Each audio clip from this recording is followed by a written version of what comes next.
കോഴിക്കോട് വിലങ്ങാട് ഉരുൾപൊട്ടലിൽ വീടുകൾ നഷ്ടമായവർക്കും വീടുകൾക്ക് കേടുപാടുകൾ ഉണ്ടായവർക്കും നഷ്ടപരിഹാരം നൽകുമെന്ന സർക്കാരിന്റെ പ്രഖ്യാപനം വെറും വാക്കായി.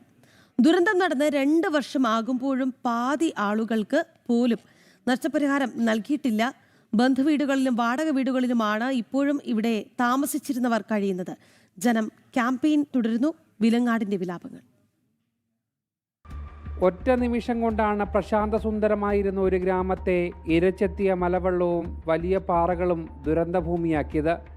ജനവാസ മേഖലകളിലെ വീടുകൾ പൂർണ്ണമായും ഭാഗികമായും തകർത്തായിരുന്നു പ്രകൃതിയുടെ ക്രൂരത.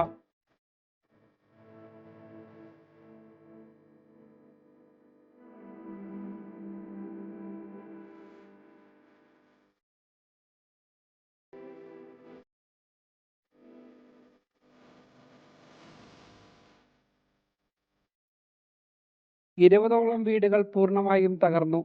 120ഓളം വീടുകൾക്ക് സാരമായ കേടുപാടുകൾ ഉണ്ടായി.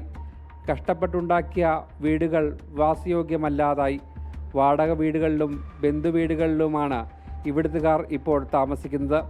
തകർന്ന വീടുകൾക്ക് പകരം പുതിയ വീടുകൾ നിർമ്മിച്ചു നൽകുമെന്നായിരുന്നു സർക്കാരിൻ്റെ അന്നത്തെ പ്രഖ്യാപനം. പക്ഷേ 2 വർഷങ്ങൾക്കിപ്പുറവും പുനരധിവാസം പാതി വഴിയിലാണ്.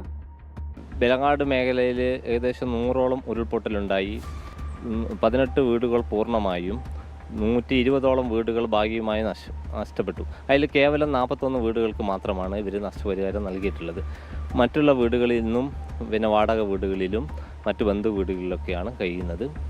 ഈ പുനരധിവാസം പൂർണ്ണമാക്കും എന്നുള്ളത് പറയാനല്ലാതെ ഇതുവരെയായിട്ടും പൂർണ്ണമാക്കാൻ ഇവർക്ക് സാധിച്ചിട്ടില്ല എന്നുള്ളതാണ്. പിന്നെ മലയോര മേഖലയിലെ പാടെ അവഗണിക്കുന്ന സ്ഥിതിവിശേഷമാണ് ഉണ്ടായിട്ടുള്ളത്.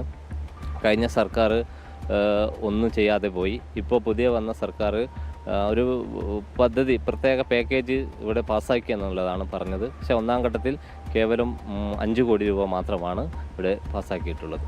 എന്ന നഷ്ടപരിഹാര തുക ലഭിക്കുമെന്ന് നിസ്സഹായതയോടെ കാത്തിരിക്കുകയാണ് വീട് നഷ്ടപ്പെട്ടവർ. സ്വന്തമായി ഒരു വീട് ഇനിയും നിർമ്മിക്കാൻ ഇവർക്കാർക്കും കഴിയില്ല. സർക്കാരിൻ്റെ സഹായം കൂടിയേ മതിയാകൂ. ഇനിയും അവഗണന കാണിക്കരുത്.